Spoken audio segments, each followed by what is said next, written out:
Welcome into Clipboard Conversations. We are on the road as the Hornets are in the midst of this 4-game road trip. I'm John Foki. Jay Hernandez, Hornets assistant coach, joins us, and we're going to tweak the format a little bit as we take this show on the road. We're going to talk about player development with Jay. We're going to look ahead to the Hornets with some time off after this 4-game trip. So, Jay, I know player development has really been a focus for this team, and you're kind of at the forefront of that with the rest of the assistant coaches.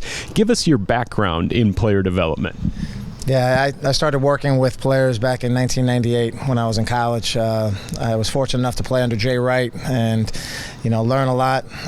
As a player, I wasn't the most athletic guy, so I had to really work on skill sets that enabled me to get my shot off, to read the angles and make the right plays when I got out there. So working with young players was just great for me. I was able to teach and I was able to learn at the same time. At a very young age, player development wasn't something that people were even calling player development at the time. Most people in New York didn't look at it as something that they would want to even pay for. Most of the kids in New York City, in Long Island, were like, I'm already nice, why would I pay for training, right? And so I ended up getting the kids that were used to tennis lessons and, pitching coaches and things like that, and started out that way, and then little by little, all the terminology and all the things that I worked on with them grew to some of the pro players.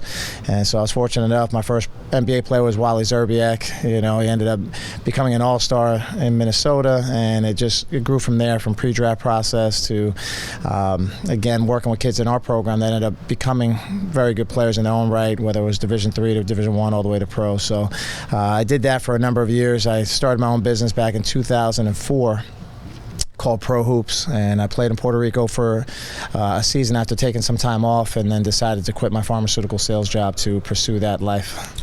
We think of guys playing basketball and they think of coaching or broadcasting or playing, but where did you develop that passion for player development? It just happened. It wasn't anything I was even thinking about. I thought it was something nice I could do on the side. My father actually started training kids first in a gym called Island Garden in West Hempstead, Long Island, and started working with him with some of the kids that he had just as a helper. And eventually I started getting my own group of kids. I was doing stuff in driveways and playgrounds and all kinds of places to work with players. And eventually I realized that's what I really love to do. I didn't have to worry about at that point in time playing time or anything like that. It was just the gravy of kids getting better and just seeing that that process and building relationships with the families and the kids that I worked with. And just wild to think now you're at the NBA level training these guys and trying to make them, like you talked about with Wally, trying to turn these guys into all-star type players. And I want to focus on Terry Rozier and Miles Bridges, two guys that I know you spend a lot of time working with. What has surprised you about working with Terry since he's come over? I think with Terry, it was no surprise how competitive he was. And having a chance to coach against him last few years, you knew what that was about. I think with him, it's his ability to adapt and mold his game, differently than probably what we all expected. I mean, his shooting's been off the charts. His ability to play off the ball, on the ball, he's really versatile. And it was one of those things that you don't know what you have until you get it. And that's probably been the biggest surprise so far with Terry. He's talked about learning from Kyrie Irving and the way Kyrie's so good at finishing. And I know you and him work together on a lot of those. How do you make him good at those tough finishes or help him improve in that area? I think a lot of it is figuring out the angles, figuring out positioning, the right time to shoot and the right time to give it up, to fake like you're going to go up and make the extra pass. I think the last few games he's done a really good job of throwing that ball to the weak side, passes that were like, wow, that's I don't know how he saw that. And so, with him, it's just usually with young players, it's the whens of when to shoot the ball, and obviously you have to have the skill to make it in tough situations when you need a bucket. But he's been making a variety of finishes and figuring out ways to get there. How do you guys figure out the spin? I mean, to watch him sometimes under the basket reaching around and I mean, there is such a high degree of difficulty to some of his finishes. Yeah.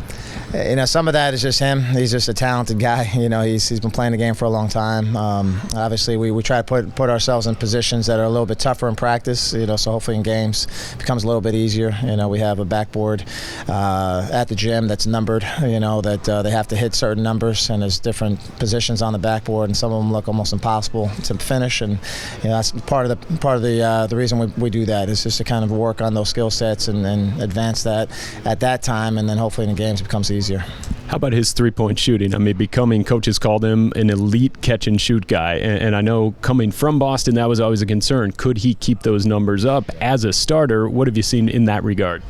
I think with him, it's just confidence. I think, obviously him and Terry play well off of each other, and our guys have been doing a great job as a team just making the extra pass, and I think he's been the beneficiary of a lot of the drive, kick, swing things that are coming. I think he's doing a much better job. Again, it's just shot selection. Again, I think he's more mature now. He's finding the rhythm of when to shoot certain shots. Some of the off-the-bounce things that he's doing has been a lot more balanced, and when you see him doing that, it's really hard to guard. Do you see a decisiveness out of him that's sort of grown throughout the course of the year as he's gotten more comfortable?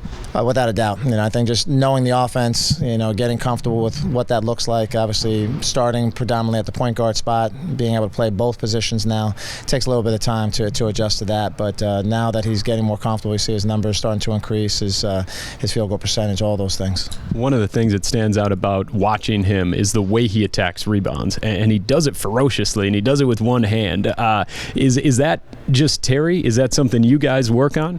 No, that's just Terry. Yeah, he's, I love that about him. He wants to get in there and mix it up. And going for rebounds when you're, one of the smaller guys on the court and doing it the way he does, it's just a pride thing. It takes it personal. He wants to go in there and mix it up, and I love that about him. And how important is that for your offense to have, whether it's him or Devontae or Dwayne Bacon, whoever, be able to grab that ball and run? It's great because now they have the ball in their hands. They're making the decision. They're pushing the pace. All those guys that you just mentioned can really get up and down the court. They have great vision on kick ahead. So anytime you have guards that can rebound like that and make decisions right away in a split second, whether to kick it ahead or just push the pace, makes a world of a difference. Is one of the biggest elements of player development, as you talked about, kind of making things difficult in practice? Is that one of the elements that you want to make it uncomfortable for the guys then, so that in the game it's second nature to them? Yeah, a lot of it is just overloading skill sets because it's hard to replicate, some of the athletes that they're going to play against, some of the types of defense that they're going to play against. So you mix up movement patterns. In a game, there's almost 1,000 different movement patterns that guys go through. So you try to mix up different things. It's hard to replicate everything, but at times we do very game-specific things that we know through our offense we're looking to get out of it. So I think our guys do a great job, with Nate Mitchell and Dutch Gately, putting our guys in situations offensively and defensively to make reads over and over again, things that we're going to see against specific teams. So part of it is very, very game specific, and then there's other times more in the off season where it's overloading the skill sets. So some of the stuff that you're seeing from guys now is stuff that they put in the off season. Sometimes we see a player make a move, and we in the broadcast and the fans in the arena all stop and say, like, wow, I've never seen that before. I can't believe that happened. You guys on the bench a lot of the time, are you going, oh yeah, we've seen that before? It's a nice, pleasant surprise when guys apply a skill set that you've been working on, So whether it's trying to draw a foul, a different type of finish, even just a simple, simple read for us. So, we get excited over those kinds of things. I don't know if we're ever surprised because you do put in that work to see it come to fruition. And that's the hardest part is, you work on some things. You don't want guys taking away from their strengths, but eventually you want them to evolve. And so I think what happens with a lot of young guys, they'll work on things and they'll try to do that 100% of the time as opposed to what they were really, really good at in the first place. So I think our guys have done a good job of finding that balance of the wins and still sticking to their guns in terms of who they are as players. I want to transition now to Miles Bridges, and we saw him knock down a career-high 6 threes. We've seen him set his career high in scoring multiple different times, take on defensive assignments. With Miles, what are some of the things that you two have worked together on? We've been focused on a lot of things. Obviously, this year he's been playing a lot of 3. Last game you saw him play some 4 with Marvin out of the rotation for that game. And, I think that's the hard part is being able to play that 3 and the 4 position. I think one of the harder positions to play. We had Aaron Gordon, Tobias Harris when I was in Orlando. And I remember that being difficult for those guys to be able to transition from guarding big sometimes and having to call out coverages as opposed to just being on the perimeter, maybe switching everything. So some of those things is why watching a lot of film with him there. Obviously, the shooting has been something that we try to focus on. Trying to get the shot up, go through the shot, get a little bit more arc. We've been working with a technology called Noah that we have in the gym right now. We did that pre-game, that game. I don't know if that was the reason, but it tracks the arc of your shot going in and just being more consistent there. So we're trying a little bit of everything to help him improve in those areas, just whatever it takes to give guys confidence going to games. And so he's done a great job. He's been attacking the rim a lot better, more balanced. Obviously, being at the 3 spot, he's going to have to handle the ball well. So a little bit of everything with Miles. And when you talk about his 3-point shot in the arc, it seems, especially that game where he knocked down the 6 of them, but really just overall, his shot looks so effortless, and it doesn't bang off the rim. It doesn't. I mean, that thing settles down so nicely. Yeah, I think that's one of the areas you look at when you look at shooting is what kinds of misses do they have. It's not always just about the makes, but or the misses way off left or right. Or there's some shots that just hit off the backboard. And you're like, where'd that come from? It's like you don't know. So with him, it's been very, very consistent. Even on the misses, they've been pretty on target and clean. And I think the more he gets those reps, the more comfortable he gets, and when to take those shots. I think you're just going to see his percentages increase. And the interesting thing, and this might be too inside basketball, but he shoots 50% from the left corner.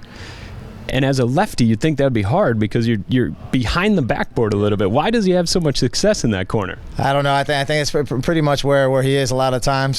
So I think just with him, I think it's just the way he lines it up. He just feels comfortable. I think he's kind of like pigeonholed there, and he knows he's got to shoot it straight in order to make that shot. So maybe it's just a level of focus for him.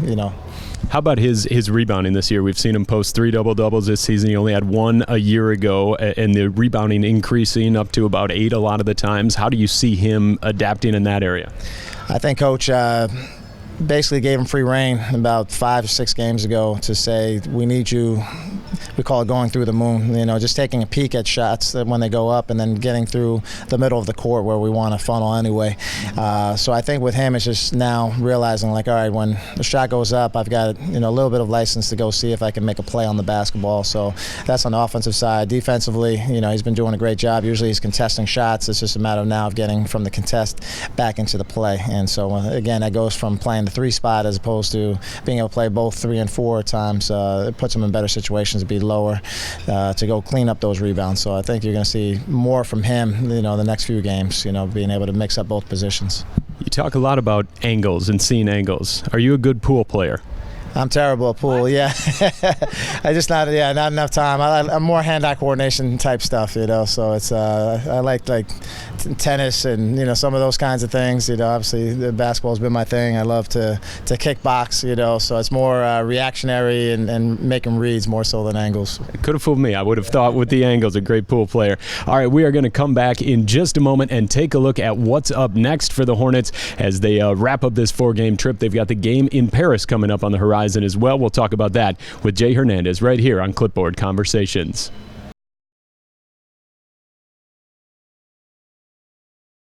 Clipboard Conversations continues. We take a look at the road ahead real quick. And, Coach, we've got the end of this 4-game road trip. Then we've got a couple of days off. The early game on Monday against Orlando, and then the Paris trip. We haven't had this much time off really all season. How do you guys as coaches try to manage rest, recovery, and development and getting better?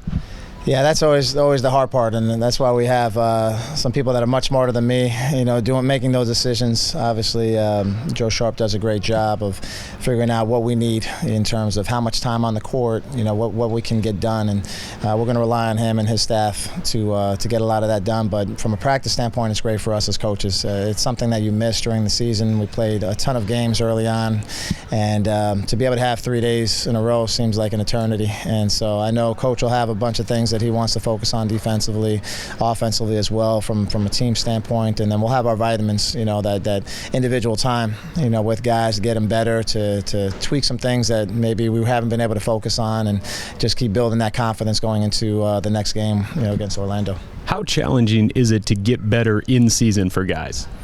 It's very challenging. I just don't have a lot of court time, but I think we've done a pretty good job of giving guys a lot of individual time. At times where we don't have shoot-arounds, we make sure each guy's getting their 20 minutes. So it's more of a feel thing. It's rhythm and timing, just making sure guys are getting what they need. It just might be something that they feel they struggled with the last game, and we'll work on it. It might be free throws, it might be filming free throws. So it's just for each guy, it's a little bit different, but that's the beauty of this game. You have 13 guys that are out there that need different things, and it's our job to help them. And as we look kind of even further ahead, we got the couple of days off, the Orlando game, and then Paris. Looking forward to going to Paris and showcasing this team on the global level? It's going to be great. I had an opportunity a few years ago to do London, and just the trip alone was great for our team. It was an opportunity to go see a new place, bring some joy of the game to people that don't get to see the NBA like that, and obviously I've had guys that have played for the French national team, have been to France a few times, and they love basketball there. So being able to go there and have a team like Milwaukee, sitting on the other side waiting for us, I think it's going to be a great environment. We're looking forward to it. Jay, thanks so much for the time. I appreciate it. Jay Hernandez joining us on this traveling episode of Clipboard Conversations. We'll talk to you again next week right here on Hornets.com.